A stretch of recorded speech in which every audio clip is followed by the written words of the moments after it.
तो यार मैं फिर से आ चुका हूँ और आज हम लोग एक क्वेश्चन है, उस क्वेश्चन का आंसर देने की कोशिश करेंगे। ठीक है। तो क्वेश्चन ये है कि दो शख्स है, एक बुद्धा है या फिर वो जिन्होंने एक्सपीरियंस किया है इन सब चीज़ों का। ठीक है। जिनको आत्मज्ञान हो चुका है। ठीक है। दूसरा वो जो उनका स्टूडेंट है और साथ में है और वो सीख रहा है वो भी। ठीक है। तो वो पूछता है कि ये जो प्रक्रिया है, इस प्रक्रिया में बहुत टाइम लग जाता है। ठीक है। तो बहुत सारे लोग ऐसे हैं जो उतना टाइम नहीं देना चाहते हैं, क्योंकि कोई आज के समय में क्यों टाइम दे ऐसे चीज़ पे जो काम करेगा या ना करेगा, कोई फिक्स नहीं। क्योंकि ये जो आत्मज्ञान होता है ना, वो सबके साथ नहीं होता है। तो सब लोग उस पर ट्रस्ट नहीं करते हैं कि मेरे साथ भी होगा या नहीं होगा, मैं उसको फॉलो करूँगा। तो इस वजह से बहुत सारे लोग हैं जो कि इस पे विश्वास नहीं करना चाहते हैं। तो वो जो स्टूडेंट है वो क्वेश्चन करता है कि आप तो सब चीज़ कर चुके हो, तो आप हमें कुछ ऐसा बताओ जब आपके साथ ये होता है तो उस समय का जो एक्सपीरियंस होता है उससे रिलेटेड कुछ बताओ, जिससे मुझे फ़ील हो सके कुछ हद तक कि हाँ ऐसा कुछ होता है। तो फिर जो बुद्धा है या फिर जो भी है जिन्होंने ये सब किया है, वो आंसर देते हैं। वो बोलते हैं स्टूडेंट से कि देखो, तुम तुमको किसी ऐसे शख्स को समझाना है, जैसे कि तुम हो गए और तुम्हारे सामने हो गया एक कोई सोल, कोई आत्मा है। ठीक है। उसे तुम्हें समझाना है कि कैसा फ़ील होता है फिज़िकल बॉडी को टच करना। ठीक है। जैसे तुम अपने फिज़िकल बॉडी को टच करो, जैसे खुद के हाथ से खुद के हाथ को टच करो तो सॉलिड सा फील होगा। ठीक है। बॉडी में कहीं पे भी टच करो, सॉलिड सा फील होगा। सेम यही चीज़ एक्सपीरियंस को तुम्हें उस सोल को समझाना है। उसके पास फिज़िकल बॉडी नहीं है और तुम्हें उसको फ़ील करवाना है कि कैसा फ़ील होता है फिज़िकल बॉडी। ठीक है। तो तुम उसे बोलोगे कि अपने हाथ से अपने हाथ को टच करो, तो वो सोल टच करेगा। ठीक है। पर टच नहीं होगा, क्योंकि उसके पास कोई फिज़िकल बॉडी नहीं होती है। तो आप उसे कैसे फ़ील करवाओगे कि फ़िज़िकल बॉडी कैसा फ़ील होता होगा, है ना? मुश्किल है। वैसे ही वो जो बुद्धा है वो बोलता है कि वो जो हम लोग का जो एक्सपीरियंस होता है उसमें हमारे पास जो फिज़िकल बॉडी है वो नहीं होता है, हमारे पास सोल होती है बस। तो उसे फ़ील करना, जैसे सोल के हाथ से खुद को टच करो तो वो आर पार चले जाएगी, या फिर किसी ऑब्जेक्ट को टच करो तो उसके आर पार चले जाएगी, या फिर कभी कभी टच भी कर सकते हैं, वो डिपेंड करता है आप पे। ठीक है। तो इस फीलिंग को कैसे उस स्टूडेंट को समझाया जाए, है ना? ये चीज़ बहुत मुश्किल है। इसलिए गौतम बुद्धा बोलते हैं या फिर कोई भी बुद्धा बोलता है कि अगर आपको उस चीज़ को फ़ील करना है तो आपको खुद से करना पड़ेगा, इससे एक्सपीरियंस नहीं कराया जा सकता है। फिर भी बुद्धा के पास चैलेंज था कि उसे कुछ ना कुछ तो फ़ील कराना है उससे रिलेटेड। तो बुद्धा कहता है कि आप बैठ जाओ और फ़ील करो अपने फ़िज़िकल शरीर को, और कि तुम टच कर रहे हो। ठीक है। और फिर बैठे रहो, शरीर को शून्य पड़ जाने दो। ठीक है। जैसे ही शून्य हो जाए, पूरा शरीर नहीं, हाँ हाथ ही शून्य हो जाए, तो हम अपने हाथ को ही टच करते हैं तो फील नहीं होता है। याद करो कभी आपके साथ हुआ होगा, आप बैठे हुए हो या फिर आपका हाथ दब गया है तो आपका हाथ शून्य पड़ जाता है, तो वहाँ पे आप पिंच करते हो तो वहाँ पे आपको फ़ील नहीं होता है, दर्द नहीं होता है, लगता है जैसे कि वो आपका फिंगर है ही नहीं। इस तरह का फीलिंग्स आता होगा। ठीक है। बस यही चीज़ आपको पूरी फिज़िकल बॉडी में कराना है। जैसे ही ये चीज़ हो जाए तो पूरा शरीर आपका फ़ील नहीं होता है, टच नहीं होता है। तो सोल को लगता है कि हमारा कनेक्शन फिज़िकल बॉडी से टूट गया है। अब वो उसे भ्रम भ्रम होता है कि वो मर चुका है, और उसी भ्रम के वजह से वो अपना फिज़िकल शरीर को छोड़ देता है वो सोल।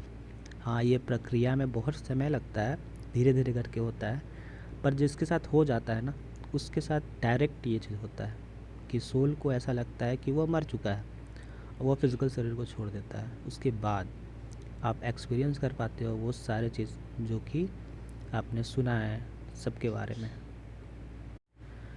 तो स्टूडेंट बोलता है कि ठीक है, मुझे काफ़ी हद तक समझ में आ गया कि कैसा सिचुएशन होता है, ठीक है। तो फिर स्टूडेंट एक और क्वेश्चन करता है।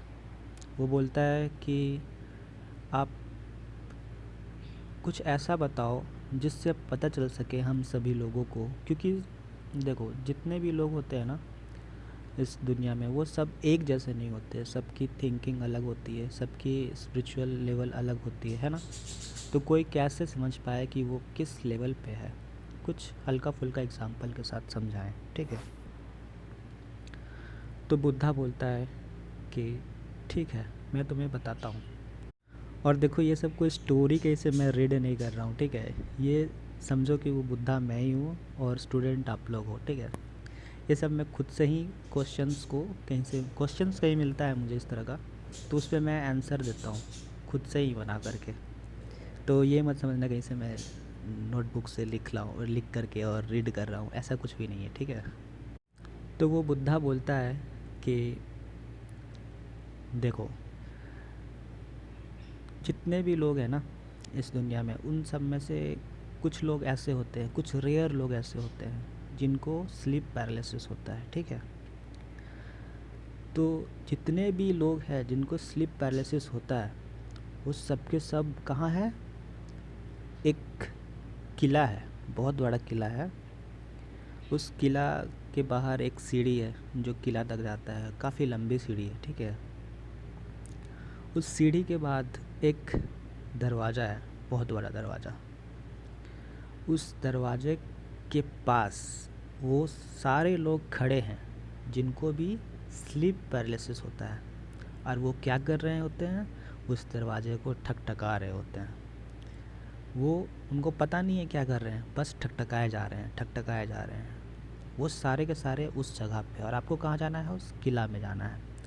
तो आप दूरी मेज़र कर सकते हो कि वो सारे लोग जिनको स्लीप पैरालिसिस होता है वो कहाँ पे है, कितने दूर हैं, ठीक है। अब आते हैं नेक्स्ट। उस दरवाजे के बाद एक नदी है, ठीक है, नदी बहती है। उस नदी में वो सारे लोग हैं जिनको ड्रीम्स आते हैं, सपने आते हैं, ठीक है। वो सारे के सारे लोग उस नदी में तैर कर उस पार जाने की कोशिश कर रहे हैं, पर नदी का बहाव इतना तेज़ है कि कोई इस तरफ मुश्किल से ही आ पाता है, ठीक है। तो ये फेज़ हो गया, ये उससे दूर हो गया, ठीक है। फिर अब नदी के उस पार देखते हैं क्या है, ठीक है। नदी के उस पार माउंटेन्स है, पहाड़ है, ठीक है। पहाड़ का भूल भुलैया है पूरा। उस पहाड़ में बहुत सारे लोग हैं, जैसे कि जो जिनको ड्रीम्स भी नहीं आते हैं, वैसे लोग हैं वहाँ पे। और उस पहाड़ से इस पहाड़ की तरफ, उस पहाड़ से उस पहाड़ की तरफ वो बस घूमते जा रहे हैं, ठीक है। उनको उस भूल भुलैया को पार करना होगा, फिर उसके बाद ये नदी का बहाव पार करना होगा, फिर उसके बाद वो दरवाजे के पास पहुँचेगा, ठीक है। तो आप समझ सकते हो कि वो सारे लोग जिनको ड्रीम्स भी नहीं आते हैं वो कितने दूर हैं, ठीक है। अब उस माउंटेन्स के भूल भुलैया के बाद आता है बहुत बड़ा समुद्र, ठीक है। वहाँ पे वहाँ पे दुनिया भर के सारे लोग पड़े हुए हैं, जितने भी लोग हैं वो सब उस समुद्र में पड़े हुए हैं। वो क्या कर रहे हैं, वो तैरना सीख रहे हैं। जो तैर सकते हैं वो तो तैर रहे हैं, तैर कर समुद्र को पार करने की कोशिश कर रहे हैं। पर जिनको तैरना भी नहीं आता, अभी अभी ही वो आए हैं इस फेज़ में, तो वो क्या कर रहे हैं, सांस ले रहे हैं। सांस लेते हैं और थोड़ा सा हाथ पैर मार करके सांस लिया और फिर से डूब जाते हैं। वो डूबते हैं, फिर से सांस लेने के लिए ऊपर आते हैं और फिर सांस लेते हैं और फिर डूब जाते हैं। कहने का ये मतलब है कि यहाँ वो सारे लोग हैं जो बस ज़िंदगी को जीने के लिए हाथ पैर मार रहे हैं, पल पल के लिए, मतलब 2 वक्त की रोटी के लिए भाग दौड़, मतलब मर्डर, जितने भी क्राइम्स हो गए वो सारे लोग यहाँ पे हैं। बस इस फेज से उस फेज में जाने की कोशिश कर रहे हैं, वो बच रहे हैं। यहाँ गलती किया, यहाँ से अब भागो, वहाँ गए, वहाँ से वहाँ गए, ऐसा चल रहा है उन लोगों का, ठीक है। तो उनको तो ड्रीम्स आना भी संभव नहीं है, बहुत मुश्किल से ही आएगा। तो आप समझ लो कि आप कौन से पोजीशन पे हो, ठीक है, और आपको कितना समय लगेगा इस चीज़ में, ठीक है। समय हो सकता है पूरा पूरा एक जन्म निकल जाए, समय हो सकता है 1 साल के अंदर अंदर हो जाए, ठीक है। जैसे कि मुझे समय लगा था, तो मुझे तो पता नहीं था कुछ भी कि क्या हो रहा है, पर जैसे ही मैं इस चीज़ को समझने लगा तब ये बहुत तेज़ी से होने लगा। मेरे ख्याल से 1 साल के अंदर अंदर मेरा सारा फेज़ क्लियर हो गया। और 1 साल से पहले का जो भी समय था उसमें मैं ड्रीम्स में फंसा हुआ था। ड्रीम्स जैसे ही ये जो क्या बोलते हैं इसको, हाँ, स्लीप पैरालिसिस जैसे ही फेज़ शुरू हुआ ना, उसके बाद से मैं सब चीज़ पे रिसर्च करना शुरू किया और बहुत तेज़ी से आगे निकल गया। तो जो भी स्लीप पैरालिसिस के स्टेप पे हो ना, वो समझ लो कि आप किले के गेट के पास हो, ठीक है, वहाँ आप दरवाज़ा खटखटा रहे हो। आपको अब आप गलती क्या कर रहे हो वहाँ पे, ठीक है। तो जिनको भी स्लीप पैरालिसिस होता है वो डर जाते हैं, बहुत बुरी तरह से डर जाते हैं। क्यों डर जाते हैं, स्टोरी से समझाता हूँ, ठीक है। आप वहाँ दरवाजे के पास खड़े हो और गेट को ठकठका रहे हो और गेट नहीं खुल रहा है, तो आप व्याकुल हो जा रहे हो कि क्यों नहीं खुल रहा है, और आप डर जाते हो। गेट को तो खुलना चाहिए था, क्यों नहीं खुल रहा है, हम तो आए हैं गेट के उस पार जाने के लिए, पर फिर भी गेट नहीं खुल रहा है। तो वो डर जाते हो और उठ जाते हैं, ठीक है। पर यहाँ देखना क्या है, देखो जैसे एक एग्ज़ाम्पल और है, इसमें बोलते हैं कि कौवा आपकी कान लेकर के भाग गया है, कोई आपको कहता है, तो आप क्या करते हो, पहले अपनी कान देखते हो या कौवा के पीछे भागते हो? पहले अपनी कान देखते हो, ठीक है। देखते हो कि अरे कान तो है, क्या कर रहे होते हो उस समय, आप धैर्य से रुके हुए होते हो, रुक करके पेशेंस के साथ पहले कान को देखते हो। ये नहीं कि जैसे ही उसने कहा और आप भाग गए बिना सोचे समझे। तो आप लोग उस दरवाजे के पास क्या कर रहे हो, बिना पेशेंस के साथ दरवाजे को बस खटखटाया जा रहे हो ताकि वो दरवाज़ा खुल जाए, पर वो खुलेगा नहीं क्योंकि आप उस कौवे के पीछे भाग रहे हो। आपको रुक करके देखना है, क्या देखना है कि उस दरवाजे में एक ताला लगा है। अब जब तक ताला खुलेगा नहीं, आप कितनी भी दरवाज़ा ठकठका लो वो खुलने वाला नहीं है, ठीक है। आप उसके अंदर नहीं जा सकते हो। तो उस ताले को देखना है। ताला कैसे दिखेगा, धैर्य के साथ दिखेगा। तो धैर्य कैसे बनाना है, जैसे ही आपके साथ स्लीप पैरालिसिस हो आपको शांत रहना है, व्याकुल नहीं होना है, डरना नहीं है, घबराना नहीं है, शांत होना है एकदम। आपको वो ताला दिख जाएगा।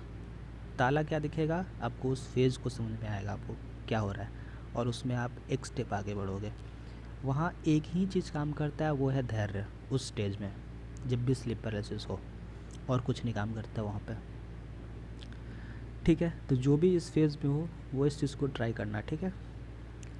अब वो ताला खोलना है, ठीक है। तो ताला तक तो पहुँच गए हम लोग किसी तरह से, अब ताले को खोलना है। ताला खोलने के लिए अवेयरनेस चाहिए। अवेयरनेस ही वो की है जो उस ताले को खोलेगा। दरवाज़ा तो है, दरवाज़ा उस पार ले जाएगा। ताला जो है वो है आपका कॉस्मिक एनर्जी, जो आपके कुछ कर्म, जो अच्छे कर्म किए आपने, उससे बन गया वो ताला, तैयार हो गया वहाँ पे, ताकि ताले को खोल करके आप दरवाजे के उस पार जा सको। अब ताला ही नहीं होता तो दरवाज़ा वैसे भी नहीं खुलता। ताला है तो खुल सकता है। अब खुलना कैसे है, वो है कॉस्मिक एनर्जी, ठीक है। तो कॉस्मिक एनर्जी, ताला खुलता है आपका की से। की आपका क्या है, अवेयरनेस। अवेयरनेस है आपका की, ठीक है। अवेयरनेस देखो, जब भी हम लोग सो रहे होते हैं ना तो हम अनअवेयर होते हैं, ठीक है, या फिर स्लीप पैरालिसिस होता है। तो स्लीप पैरालिसिस एक अवेयरनेस का छोटा सा हिस्सा होता है। जैसे ही अवेयरनेस आता है तो उस ताले को, वो गेट को ठकठकाने लगता है, उसे लगता है जैसे कि ताला मैंने खोल दिया है, पर वो खुला हुआ नहीं होता है। बस क्यों, क्योंकि आप धैर्य नहीं दिखा रहे होते हो। जैसे ही धैर्य दिखाओगे और वहाँ पे पेशेंस के साथ रुकोगे कुछ देर, यकीन मानो 6 से 7 बार ऐसा करो और आपका स्टेप आगे बढ़ेगा, 100% बढ़ेगा। वो ताला खुल जाएगा और आप उसके उस पार चले जाओगे, ठीक है। तो अब तो दरवाज़ा तो खुल गया।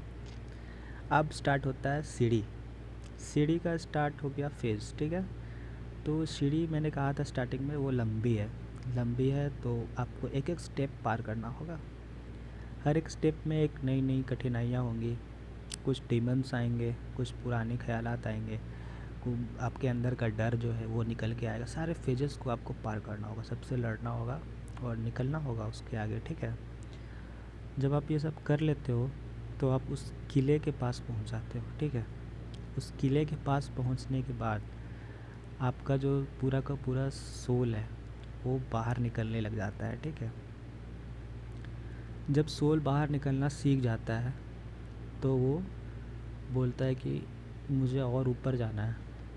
यहाँ तक तो हम सीख गए, कोई भी बच्चा सीख जाता है ना किसी चीज़ को। जैसे कोई गेम खेल रहा है कोई बच्चा, तो वो गेम को इतनी बार खेल लेता है कि अब उसे आगे जाना होता है उससे, ठीक है, नेक्स्ट लेवल जाना होता है। तो ये होता है, खुद ब खुद होता है, आपको कुछ करना नहीं पड़ता है। बस जो प्रक्रिया में आप जिस फेज़ में हो उसमें आप एक्सपर्ट हो जाओ। उसके बाद ये स्पिरिचुअल में यही रूल है कि उस स्टेप को छोड़ के वो नेक्स्ट स्टेप में भाग जाता है, ठीक है। खुद ब खुद होता है ये। आप चाहोगे कि आप पिछले स्टेप में चल जाओ, वो नहीं होगा, वो नेक्स्ट स्टेप में ही ले जाएगा आपको, इसके पीछे ले ही नहीं जाएगा। हाँ, आपने बहुत टाइम तक छोड़ दिया है मेडिटेशन करना, ध्यान करना, तो हो सकता है कि आप कुछ स्टेप पीछे चले जाओ। फिर नेक्स्ट स्टेप आएगा तो उसमें आपको वो हायर डायमेंशन ले जाएगा, ठीक है। स्टार्टिंग में तो लोअर डायमेंशंस रहेगा उस दरवाज़े के अंदर जाने के बाद, ठीक है। फिर सीढ़ी जब ख़त्म होने वाली होगी तब आप मिडल प्लेन पे रहोगे, मतलब जहाँ पे प्रेत लोग रहते हैं ना, मरने के बाद प्रेत बन जाते हैं जो, उस डायमेंशन में जाने लगोगे, ठीक है। फिर वहीं पे आपको दिखता है सब लोग, आपके जो भी पूर्वज जो मर चुके हैं ना, वो लोग वहीं दिखते हैं, जो जिसने रीबर्थ नहीं लिया हो, ठीक है, वहाँ दिखेंगे आपको। फिर उसके बाद वहाँ से भी आगे जाया जाता है। ये स्टेप्स क्लियर होते रहता है, आगे की ओर बढ़ते जाता है, ठीक है। नेक्स्ट स्टेप जाता है आपका हायर डायमेंशन। वहाँ जाओगे तो वहाँ का पहचान है कि आपकी सोल जो है वो ग्लो करने लगती है, चमकने लगती है। सोल की प्रॉपर्टी चेंज होती रहती है, डायमेंशंस के लेवल के अकॉर्डिंग आपकी सोल की प्रॉपर्टी चेंज होते जाती है। ये चीज़ आप अच्छे से समझ लो, ठीक है। लोअर डायमेंशन में आपकी सोल नहीं दिखती है, मिडल में आपकी सोल दिखती है प्रेत की तरह, जैसे आपने जिस अवस्था में आपकी मृत्यु होगी उस अवस्था में दिखेगी। और हायर डायमेंशन में आपको सोल की जो प्रॉपर्टी वो चेंज हो जाएगी काफ़ी हद तक, जैसे कि चमकने लगती है, ग्लो करने लगती है डायमंड की तरह, ठीक है। और आपको वहाँ पे दिख सकते हैं एंजल्स वगैरह, ठीक है, गॉड्स दिख सकते हैं। स्टार्टिंग में तो गॉड दिखेगा ही, एक बार दिखेगा। जैसे ही आप एंट्री लोगे ना हायर डायमेंशन में, पहली बार हायर डायमेंशन जाओगे उस दिन आपको गॉड दिखेगा ही दिखेगा, 100% दिखेगा। उसके बाद आपको एंजल्स दिखेंगे, एंजल्स की आवाज़ आने लगती है, वो बात करने की कोशिश करती है। पर जब मेरे साथ जब हो रहा था तो मैं डर जाता था, क्योंकि देखो मेरे साथ स्टार्टिंग में ये सब होने लगा ना, तो वही मेरे लिए बहुत नया था। तो इस चीज़ में, इस नएपन को मैं कॉमन बनाना चाहता था, मतलब हाँ ये नॉर्मल है, सोल को बाहर निकालना, ट्रैवल करना, रूम में इधर से उधर भटकना, ये सब मैं नॉर्मल बनाना चाहता था, जैसे कि मेरा जीवन का हिस्सा हो, वैसा बना दिया था मैंने इस चीज़ को। इतनी बार प्रैक्टिस किया था, इतनी बार किया था, ठीक है। तो मेरे लिए वहाँ जाना नॉर्मल बात हो गया था, सबको देखना, मरे हुए लोगों को देखना वगैरह वगैरह। पर कभी किसी ने आकर के मुझसे बात नहीं किया था।